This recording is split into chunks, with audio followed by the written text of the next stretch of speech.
Thank you, Jill. Good evening, ladies and gentlemen. I'm calling this meeting of the Oakville Public Library Board to order for Thursday, the 18th of January, 2023.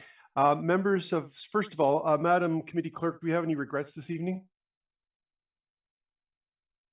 Yes, Mr. Chairman, regrets are received from Rebecca Mayville. Okay, thank you very much. Before we commence our meeting this evening, I would like to read our territorial acknowledgement. Give me 1 second here to pull it up on the screen.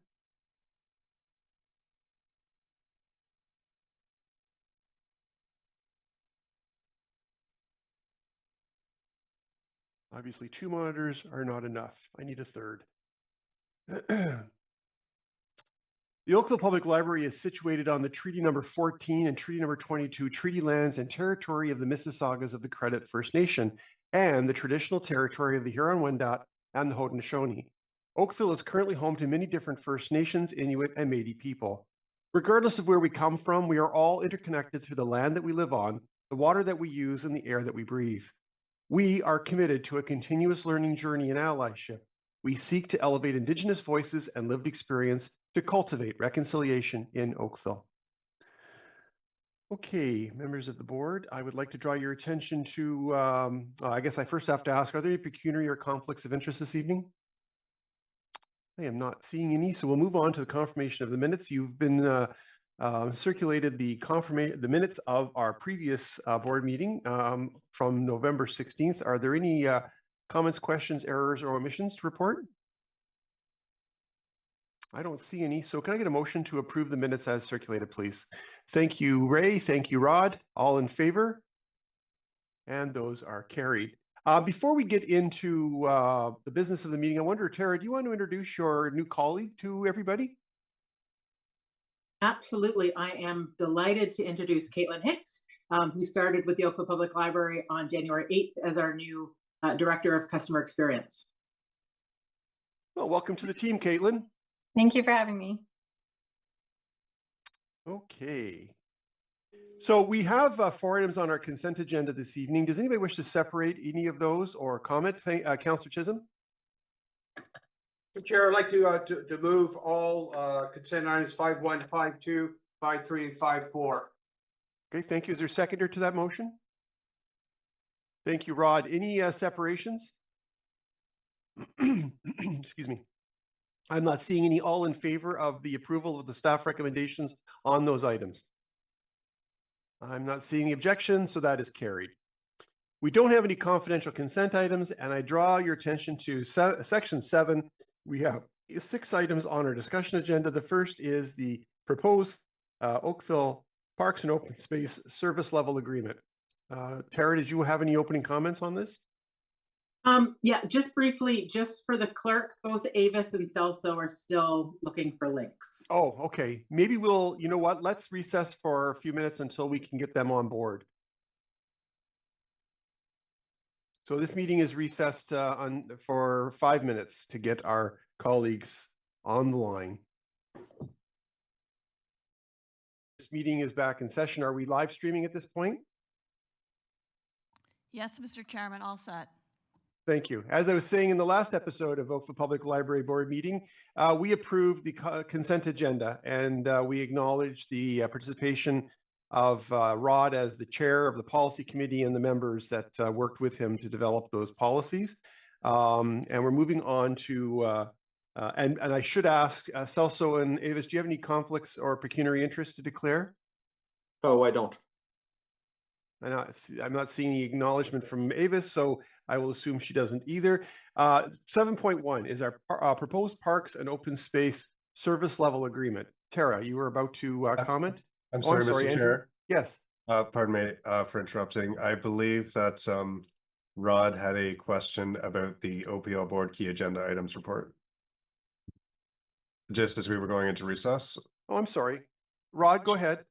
Oh, I was simply saying that now that we have passed the OPL key agenda items and also the board policies, I was saying to the Tara and staff if they can add a row for board evaluation to the key documents that Yep. annual board evaluation. So it shows up as something we have to do in November 2024 as a task. And I believe Tara has acknowledged that and agreed that that can be done, correct? Yeah, I'll have it updated for February. Okay, terrific. Okay, Tara, take it away on 7.1, please. So as the board is aware, the Oakville Public Library has a memorandum of understanding with the town of Oakville and service level agreements with a number of different departments. As services have continued to expand with town of Oakville departments, we are revisiting creating SLAs for a number of them. First up is Parks and Open Space. Over the past few years, they have increased their services for us. Last year, we encountered a little bit of confusion. So we decided that a service level agreement would be good to put in place in order to set clear roles and expectations for both teams. And that's what's before you today. So this SLA deals with some of the services they provide for us, including tree maintenance, shrubs, maintaining and planting flower beds and flower pots, as well as snow removal at some of our locations. So I'm happy to take questions related to this SLA. Are there questions? Councillor Chisholm, Ray, go ahead. Thank you. Through the chair, Tara, I was reading the report. It doesn't say anything about the financial setup, how that's working. Is it on a chargeback basis, or how is that? How are we dealing that with the town on the MOU with respect to services being provided? Yeah, so we do provide well, it's an internal charge that goes to Parks and Spaces every year. We've been doing that over the past number of years. So the financial piece has been established. The SLA is just finalizing the details of it. But as they provide those services at the end of the year, there is an internal charge that moves from the library over to Parks and Open Space. So thanks for that. So there is a specific budget line item for chargebacks from Parks and Open Space. So we would have an indication at the end of the year how much we've spent on the outside of our operations. You know what, I am going to have to follow back up with you. There is one, but it's specific to a certain item. Other things have been incorporated into Parks and Open Spaces line. So we don't have something in our budget that speaks to the entirety of the services that they provide, just certain aspects of it. Some of it is just part of the services that they provide. For example, Glen Abbey, it's built into the facility itself. It's not necessarily library versus recreation center, if that makes sense. Yeah, okay. I just, the reason I bring it up, and I don't know, I've been out of this system for a long time, but there's always a challenge when we had internal chargebacks for service being provided as comparative to the private sector. Can we do it when the private sector can do it less expensive and so forth? So it's just a warning or something to look, to the future because of comparative dollars on the same service levels. I just leave it as that. Thanks. Thanks, Ray. Any further questions or comments? I am not seeing any. So with respect to this, this is the recommendation is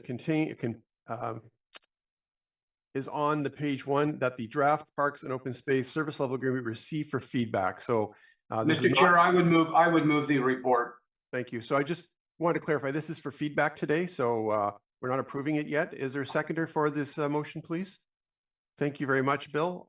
Further comments or questions? All in favor? That's carried. Thank you. Moving on to 7.2, these are the 2023 Q4 goals update from the CEO. Tara?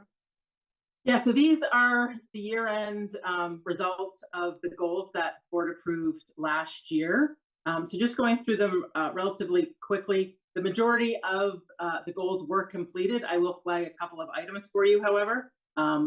Looking at the diversity, equity, and inclusion strategic framework, the majority of work was completed. However, there are 2 items that were started and will continue into 2024. And then one item that was as part of that we're revisiting a little bit, and that is the inclusion evaluation tool. We had worked with students as part of one of their programs to create a tool for us to kind of provide a lens for us to evaluate different services. But then we went to use it. It doesn't quite fit the way we had anticipated. So we're just revisiting that. That's one of the things that our diversity, equity, and inclusion employee resource group is fleshing out for us. So we are hoping to integrate it in, but at this exact moment, we're not using it the way we thought we could. For talent management, as well, we've completed the majority of them. There are some that will continue into 2024. And then the one item that is on hold, we've been waiting for our lovely Director of Customer Experience to start, and then we'll start digging into that one in 2024. Cardholder growth, you would have noted back in November when I brought the 2024 goals for feedback that we've moved it from 2023 to 2024, now that we've better established some of the metrics and what we have existing within our database, and can move forward with really looking at growing our cardholders in 2024. And then the advancing strategic partnerships, we're really excited. We hit 6 different new partnerships for 2023. We'll continue to look at where we can do that in 2024. And then just touching base really briefly on my personal goal, I put partially complete. We're still having ongoing conversations. Heather and I have had conversations about how they might be able to support. Through conversations that I've been having with other executive directors, it's also come to my attention that the Halton region runs an executive director group. It has a broader context to it, but I've had some initial conversations about maybe this will be an offshoot to that. So it will find a home. We're just trying to figure out where it sits. But in the interim, there are a number of us that continue to have conversations around that topic. Okay. Comments or questions for Tara? Celso, you have the floor. Yeah, Tara, for those, in some of your objectives, you have metrics with targets, numeric targets. And for those that are deemed to be complete, are you able to provide what the end result, the actual result was? And I just highlight a couple of examples here. A percent increase of diverse employees is one. Another target was 10% increase in professional development requests. Just wondering if that target was met and what the end result was. So the 5%, that's the goal. However, the challenge we do have with that one is that we can't know whether or not we've reached it quite yet. And that is simply because last year we did a benchmark setting with the diversity, equity, and inclusion survey that we did for all staff. There is no plans to do one this year. We do that in partnership with the town. So we are still in conversations with them to better understand what their schedule will be. If it doesn't match ours, then we may look at how we might do our own. But our goal was the 5%, but you're completely correct, is that was our goal, but we can't validate it at this exact moment because we do not have a survey in place to do that.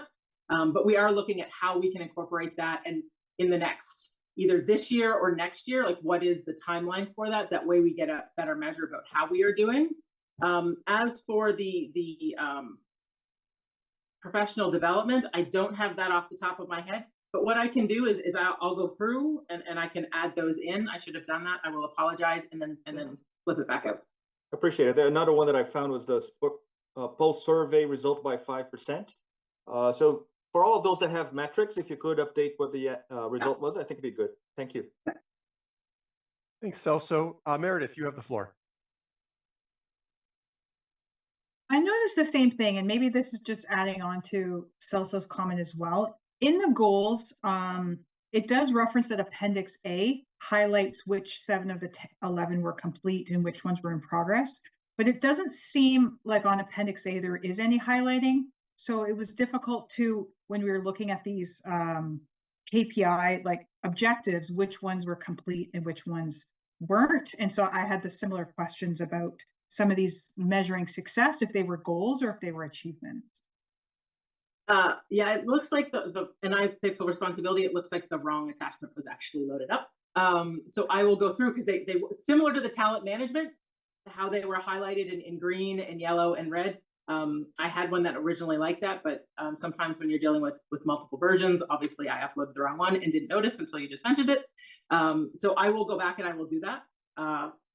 And also I'll highlight, because it is, we had anticipated that there would be a set schedule for some of these surveys, and then through conversations with the town, it's been indicated to us that may not happen. So the diversity and inclusion survey, as well as the pulse survey, the timelines that we had originally anticipated are not currently in place anymore. So we will look to determine that, but I can absolutely add that so that you're aware of that up front. So sorry about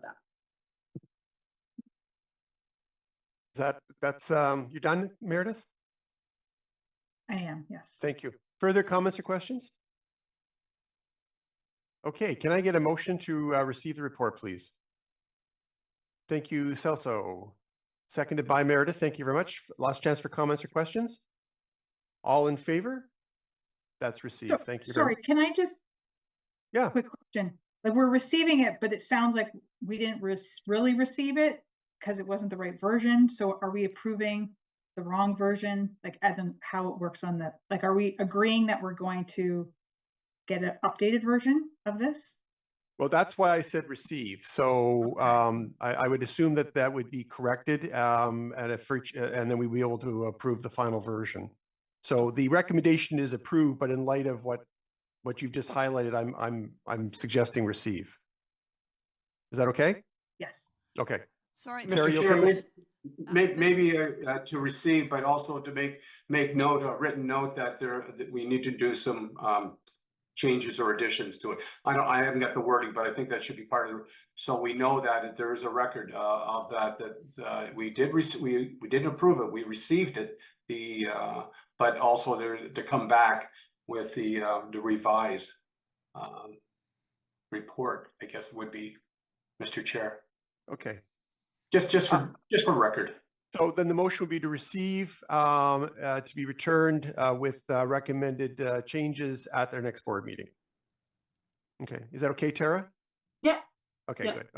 Okay, so that's the motion with a slight amendment. All in favor? That's carried. Thank you so much. Okay, we're moving on to the OPL goals. Tara, I'll leave that to you as well. Sorry, Mr. Chairman. Yeah. On 7.2, the motion was first to receive for information. Yes. So it initially was received. Okay, so then right. So while the recommendation is, I'm sorry, it is recommended receive for information. So we're receiving it. I'm sorry, I was looking at the recommendation on 7.3. So we're receiving it, but we would like it to be revised. Correct. So Jill, help me with some wording there. Mr. Chair, it is under as a discussion item. Therefore, there's got to be some I guess recommendation on this, because it's not a consent item. It's discussion. So there is a motion to it or amendment. Well, the action was always only to receive for information. So I think really what it is we're asking Tara to come back with amendments to the document, but the ultimate action is not approval. It's just receipt. So I think the motion that we're working on now achieves that. So at the end of the day, it's not a matter of approval. It's just a matter of receiving, but we want to receive the updated information. Does that make sense? Jill, you have wording for me on that? Mr. Chairman, I believe that was to be the initial motion. I just wanted to clarify that it initially was to receive, and then further to the board direction to add clause 2, and that an update be provided for the next board meeting. That's perfect. All right. And can we just clarify the mover and seconder? The mover was, I believe, was it Celso and seconded by Meredith? Yeah. Yes. Thank you. Thank you. Okay, all in favor? Carried. Okay, 7.3, OPL goals. And this one is approval. I'll read the right agenda recommendation now. Terry, you want to walk us through that? Sure. Yeah. So this is the updated OPL goals that was brought to the board back in November. The board had provided feedback. They wanted some clarity around one of the goals around cardholder growth, as well as an inclusion that ties to our pillar about investing in staff, as well as continuing to grow our commitment to diversity, equity, and inclusion. So those have all been included. You will see year 2 of the DEI strategic framework as one of the appendix, as well as we're tying in one of the staff goals about building onboarding and launching onboarding modules for 3 of our key branch positions, which make up the majority of our staff, as well as fleshing out goal number 1 as part of library cardholder growth to better tie it to promoting digital discovery as requested back in November. Okay. Comments or questions?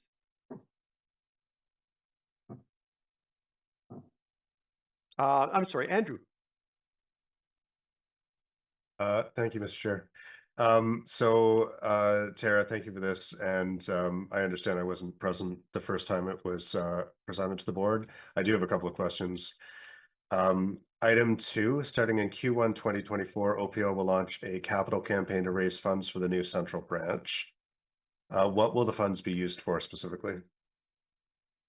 So basically to do enhancements to the building, right? So the town of Oakville generally builds the basic of what we do.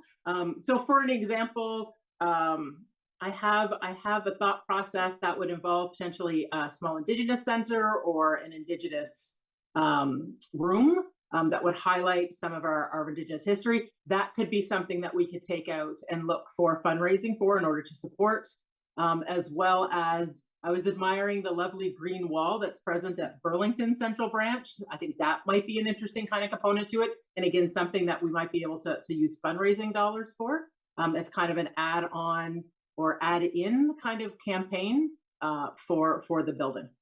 So is the intention that it'll be a bit of a general purpose fund for enhancements, or might you identify specific examples of enhancements that you'll then use to advertise the campaign? So it'll be a mix of both. A lot of times you work with donors about what they're particularly interested in. So I have had some great conversations with Calgary, Halifax, Edmonton, those that have ran really strong capital campaigns around their flagship branches about how to do different approaches. Because some people, you approach them, there's certain organizations out there that are very passionate about Indigenous issues, so we would target them for particular pieces. But there also could be opportunities to work with people about what that could look like, or even kind of a general fund to be, we want a Tinker Lab, and this is our core. But if we're collecting dollars to it, then we might be able to buy, instead of buying a $10,000 machine, maybe we'll upgrade to a $20,000 machine as part of those kind of components. That's something that we're working through as part of that fundraising strategy that we're working on right now. Okay, thank you. And then that's great. And then further down, so under library cardholder growth, both numbers 1 and 2, goals 1 and 2, have a metric of growth of 5% and 2% respectively. The statistician in me just wants to know, is that 5% or 5 percentage points? Like, is it, an absolute growth on a base number, or is it going from, basically if 30% of households have usage, we're going to 35, for example, or 32 or whatever? Yeah, the goal is we do tend to track that a bit as a percentage because it's just more meaningful for us rather than a direct number. So I don't know the number off my head, but I think it's 29%, right? So we would be looking to go to 34%. Okay, so it's percentage points. Correct. Okay. All right, thank you. And then what does activity usage actually mean in goal number 1 under that? It says OPL will have increased its activity usage by 5%. So one of the things, it's really tracking what people use it for, right? So when we say activity usage, it's admittedly now that you say it, is a term we use internally to talk about how people use this across all our different activities, right? So it's somebody could borrow books, somebody could take part in a program, and those are different types of activities. Okay. So it's an internal term that you use, and it has meaning within the OPL. Yeah, and it really speaks to, because it's not only about retaining customers or growing particular cardholders, but how we can get cardholders to take advantage of more of the different offerings that we offer, and those we represent as part of Activity Point. Okay. All right, thank you. Okay, two more, and I do appreciate, everyone's patience with me on this. Customer satisfaction. OPL will introduce a survey for Oakville residents, etc. This feels a bit vague, in a couple of ways. It says we will introduce a survey and then metrics gathered will identify areas of improvement. Surveys, are notorious for being very reliable or unreliable depending on how they're designed. So, are you outsourcing any of the, development of the survey, how we validate the specific questions? What's the sort of the reach and the frequency of the survey? I.e., are you polling the same people multiple times, and how frequently, or are you attempting to reach a certain percentage of households? I just don't have a good sense of exactly, how this is going to be done, and I'm wary that if we don't plan well, we're not going to have useful information at the end. Sure. So we're working with a company called Counting Opinions. Okay. They are a library standard. Libraries all over Canada and North America have been using them for almost over a decade. So they have well-established questions already. And they have 3 different types of surveys. They have a short survey, a medium survey, and a long survey, and people can opt in to which one they want. The way we're planning it right now, we're just starting to work with them, is hopefully have it, and I'll update the board in February with the exact timeline.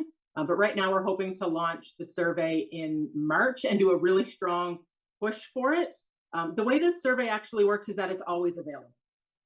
So as we build it into different services, so maybe have it at the bottom of our newsletters when it comes out, or all these different kind of, when our program questionnaires come out, well, the program follow-ups come up, is included in there, but really do 2 pushes annually. One in right now we're thinking March, and one in Public Library Month in October. And then look at the results quarterly and be able to really associate what that is. One of the reasons we decided to go with Counting Opinions is because a number of public libraries in Canada use it. So that does provide us with comparator metrics as well. So being able to access those kind of aspects. It is a very first for us. So there are still questions outstanding about what exactly that looks like, but we are talking with other libraries who have this in place and what kind of structure they have in order to address those issues that come up through it. And again, it also depends on the different levels of survey that people can take, right? So the top one, I think, has 3 different questions. Again, just kind of a quick one. I have 5 minutes, just kind of a great program. Want to tell you how great you are. Whereas it can be up to 10 or 15 minutes for the long one. So this is something that we'll be working with staff as well to, it's one thing to put it in an email link, but also have staff really kind of promote that when they're talking with members of the public or engaging members of the public is, hey, did you know we have a survey? We'd love for you to give us more information. But it is a first for us. So we'll be developing that a little bit as we go, but we're really excited about it. Okay, no, that's very reassuring. It sounds like you have a clear idea of sort of how it's going to roll out, and I'm glad to hear that this firm has a lot of experience working with libraries, so that's great. I look forward to seeing more in February. My final question, I think, is a fairly quick one. Staff growth and engagement. So it discusses onboarding programs for the 3 core customer experience positions.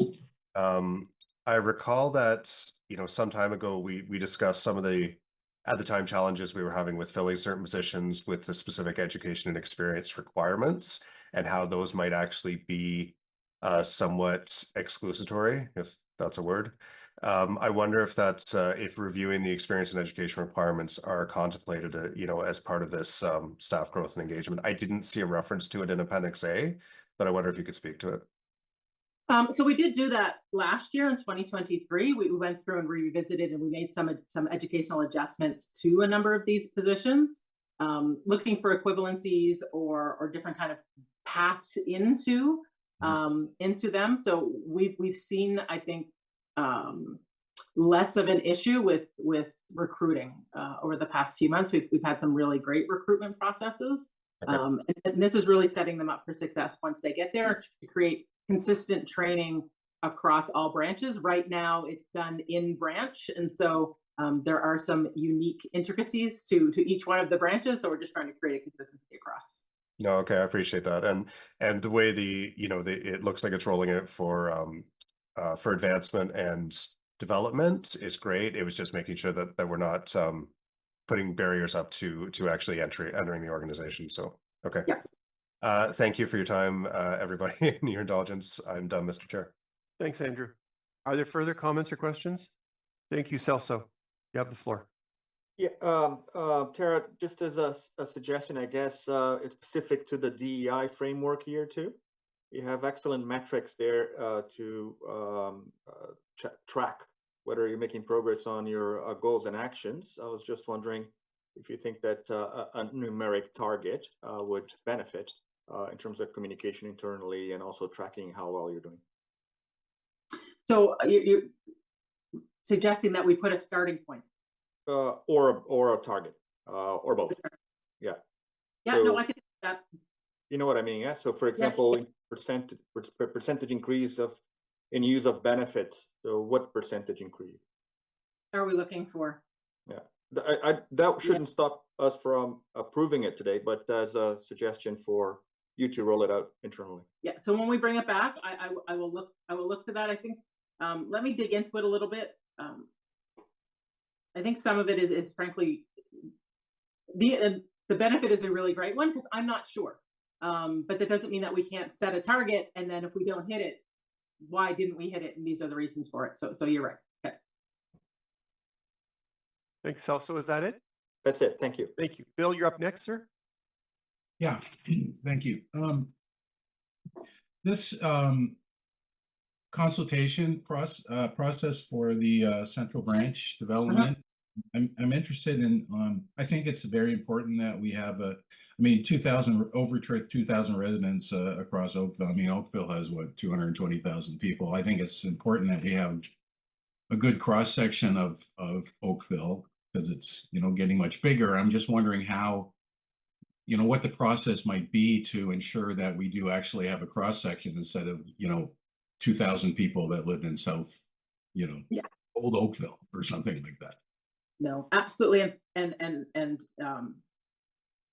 I speak to this a little bit in my CEO update, so forgive me if later I repeat myself. But yeah, so we actually decided that we're going to build in the community consultation into the RFP for detailed design.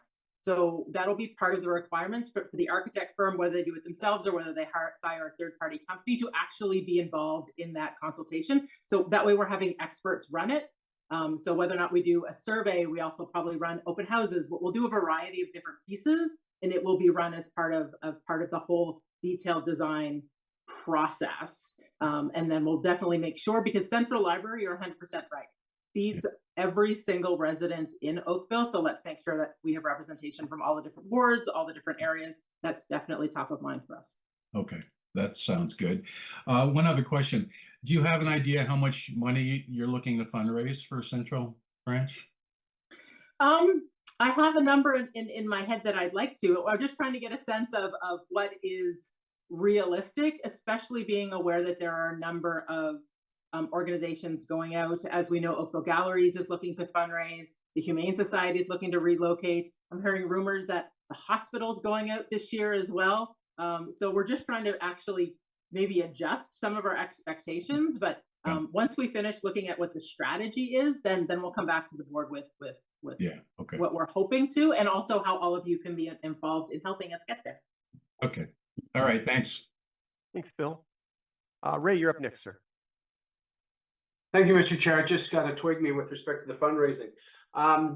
Tara, I guess through years of experiences, when we're going to do some fundraising, I think we have to be specific what that money is going to be used for. You made some comments and some general comments, but you really have to tag down what the money is going to be used for, so you have some goals to set financially. Just a fundraise for the sake of fundraising for the library it's compared, with everything else that's going on in the town. You've got to really tie it down on what you want that money to be associated with. That's just my comment. Okay, thank you. Thanks, Ray. Further comments or questions? Meredith, you're up, sir. Ma'am.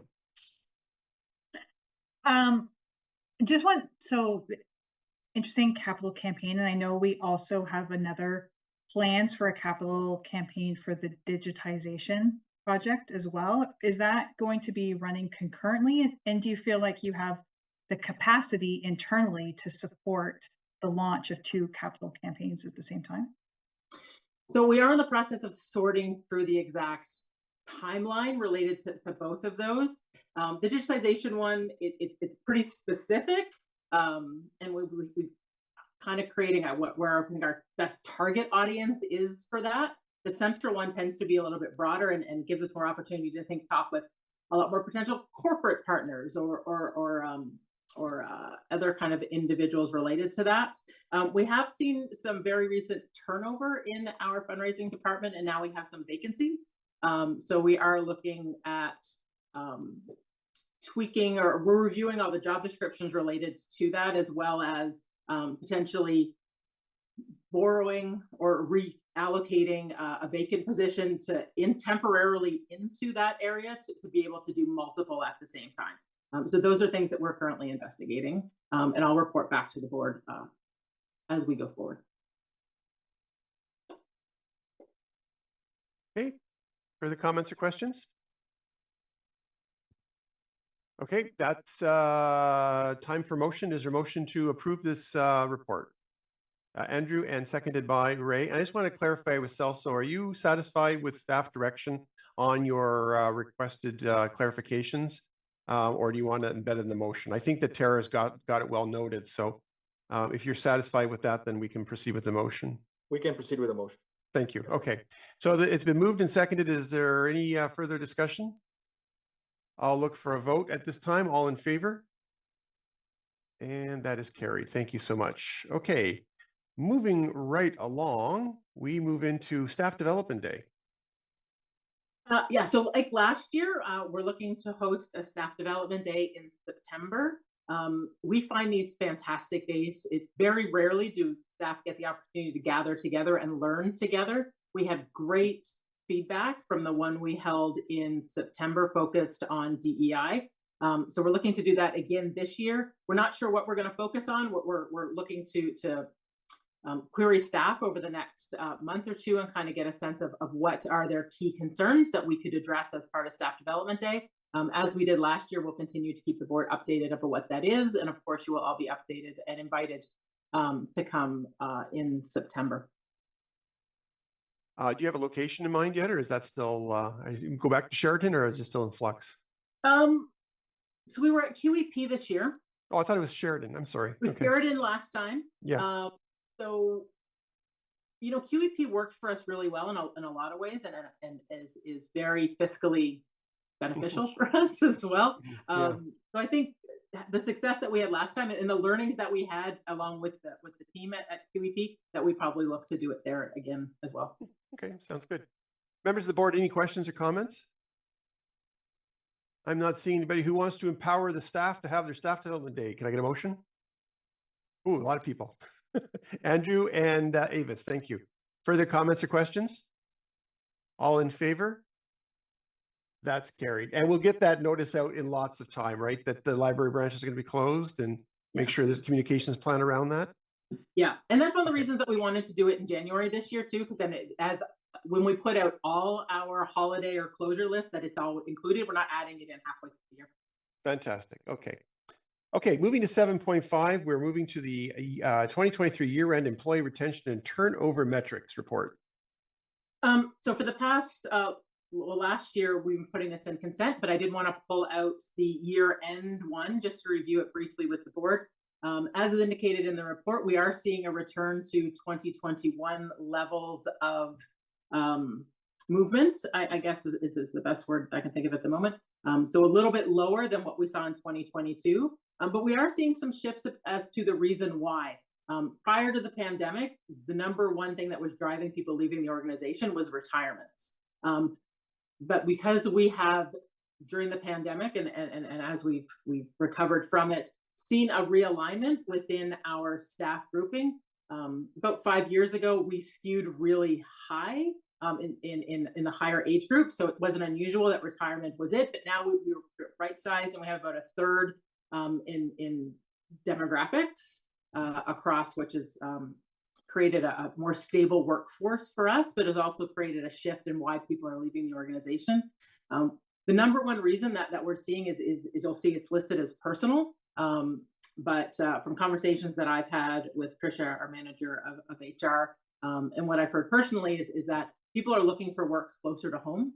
They're looking for opportunities, I think, that more engage with their values or what their interests are personally. So it's been an interesting journey for us to go from primarily retirements to different issues, and we are taking those into consideration as we look at our long-term retention plan. Okay. Comments or questions? Ray. Thank you, Mr. Chair. With retention and so forth, employment retention and turnover, I understand it, but there's always a back end that we don't put enough metrics in, is that's orientation and training. So, and I don't know where this is falling in, Tara, but when we lose through attrition or through retirements and so forth, we're hiring and recruiting, but it takes staff time to start to do the orientation and training.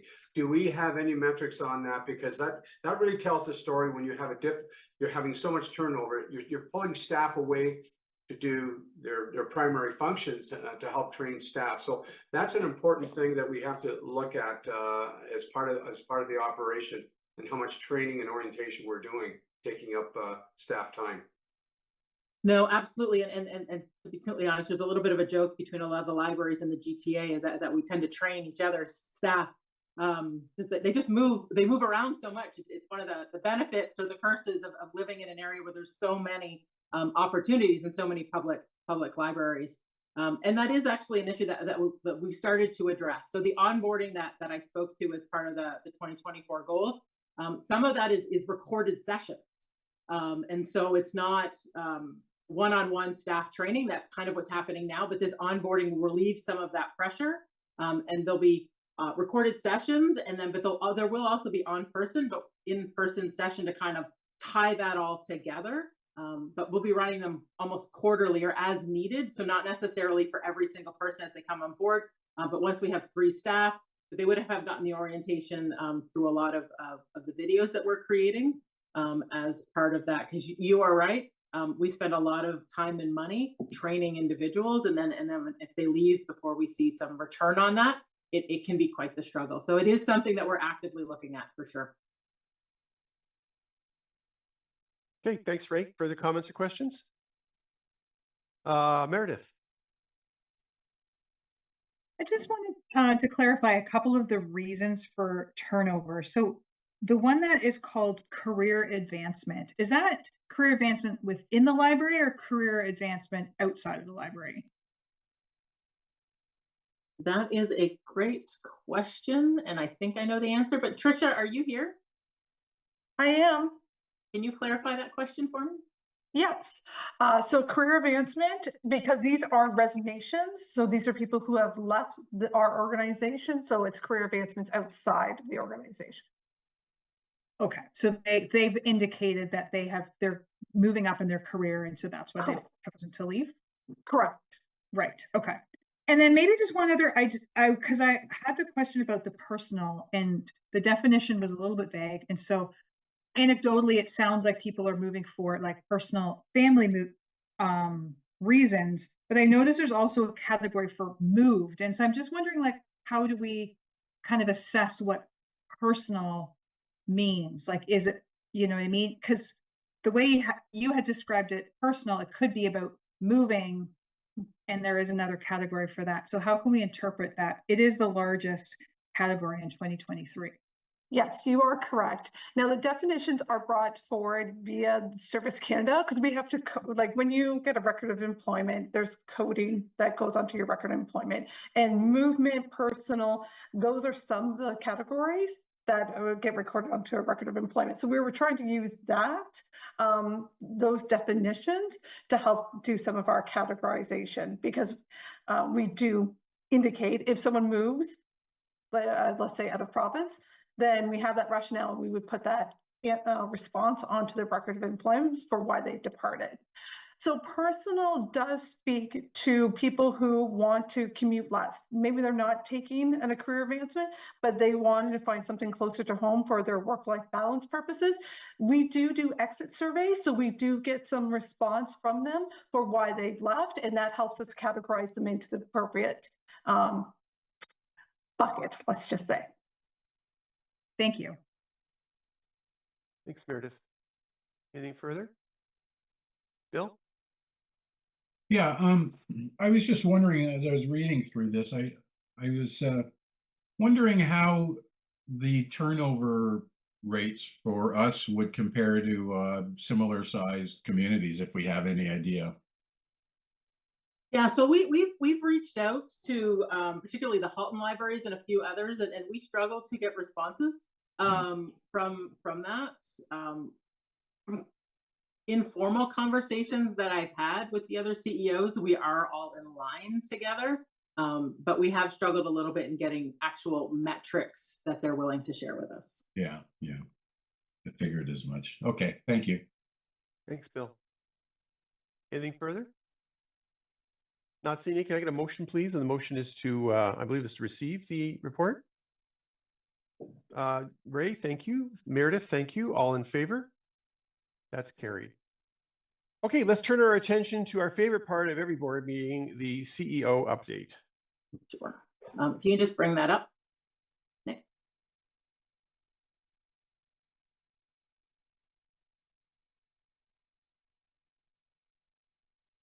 Great. And if you can just go to the next slide.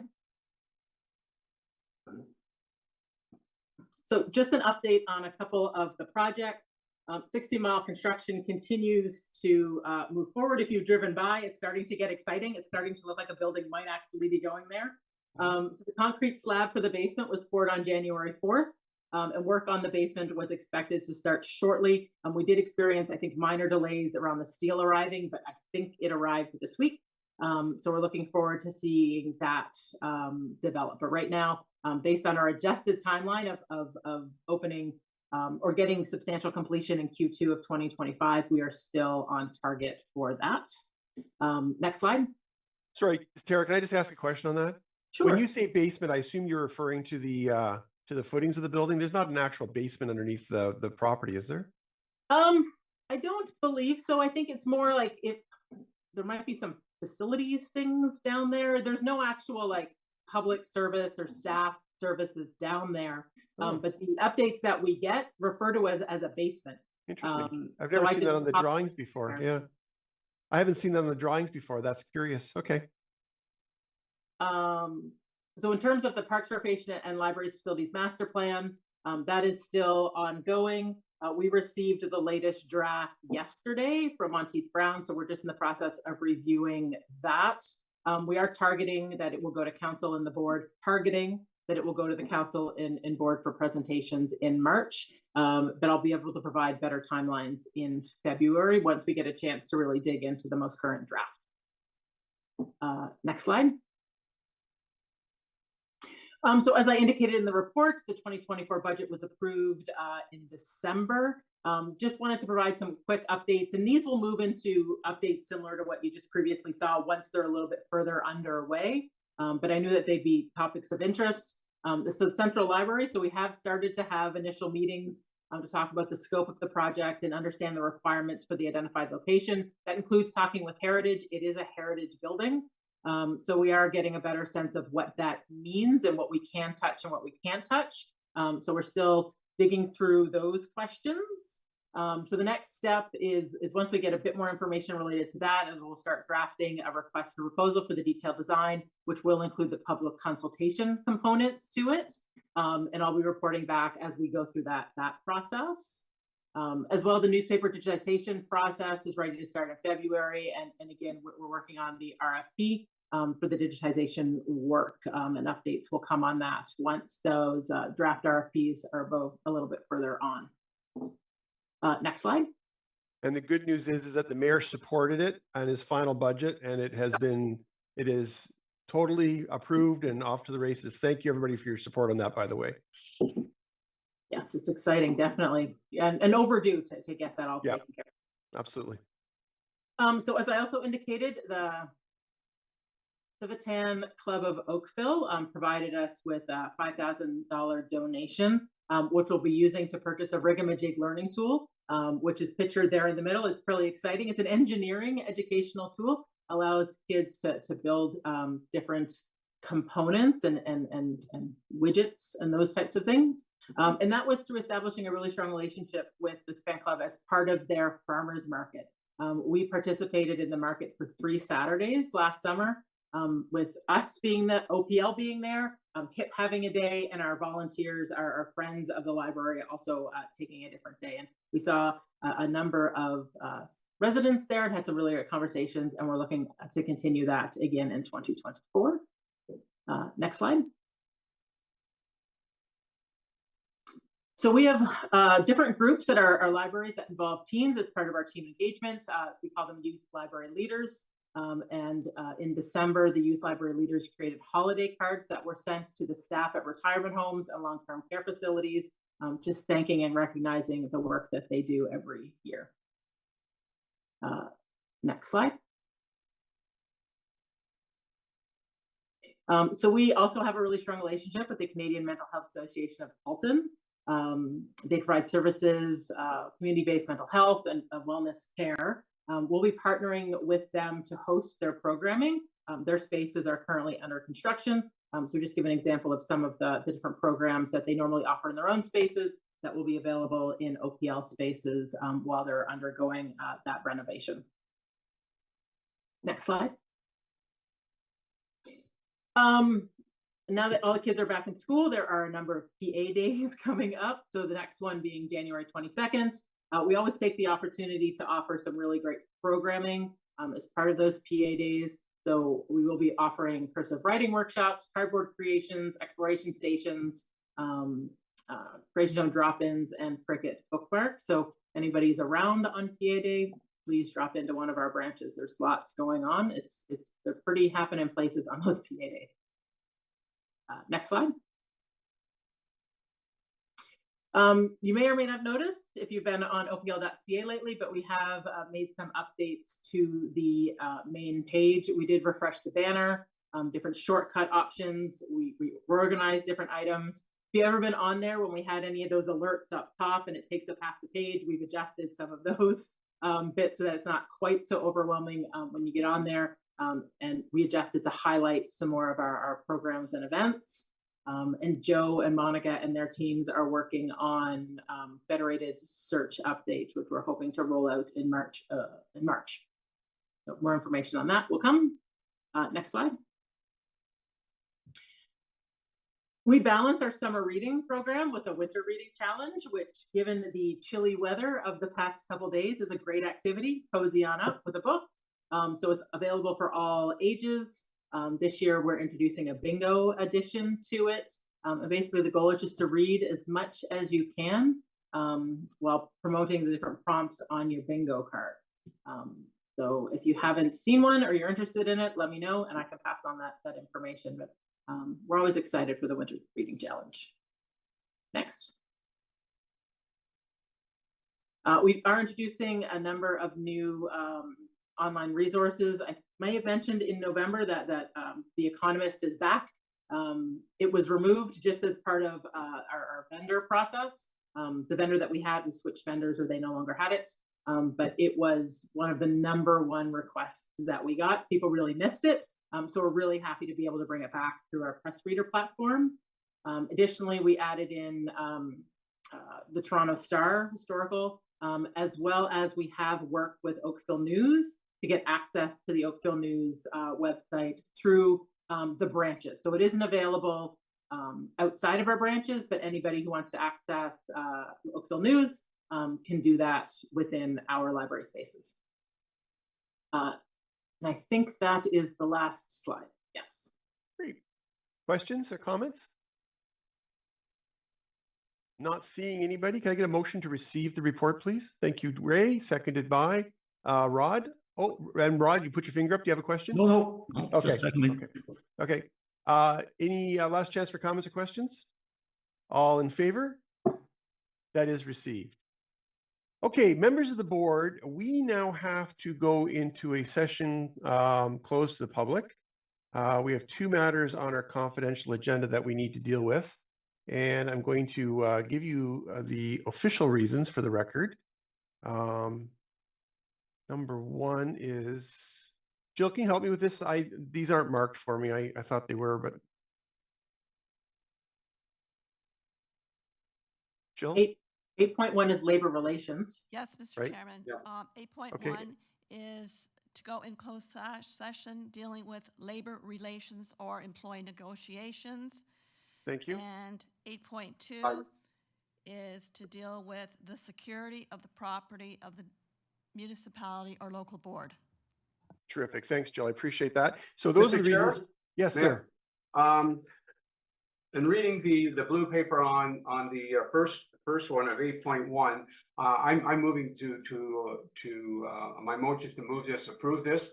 Looking at the report, it's basically an update report. I would suggest that we do not go into camera for this paper, because I think it's just an information paper at this point in time. But that's just I'm sorry, which item were you referring to? 8.2?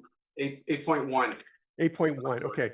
Well, let's just because it is a discussion item. I'll just ask the board. Is anybody? First of all, is there a seconder to that motion? Thank you, Bill. Is there anybody who wishes to actually go into camera to discuss this matter, or are you satisfied to approve the recommendation that's contained on that report? So we're talking specifically about 8.1, but not 8.2? Oh, we're going to go into camera on 8.2 anyway.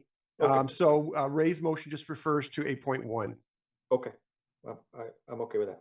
Anybody else, any objections to dealing with it now, Andrew? You object or you have a comment? I'm objecting. I'd like to go into camera. Okay, so then Ray, can you give me a motion to go into camera and then we'll deal with it at that point, please? Yes, I move that we go on camera. Thank you. And Andrew, will you second that? Thank you. So it's been moved and seconded that we go into camera for a closed session for the reasons that were set out by the committee clerk. There's no comments or questions on that. All in favor of going into camera?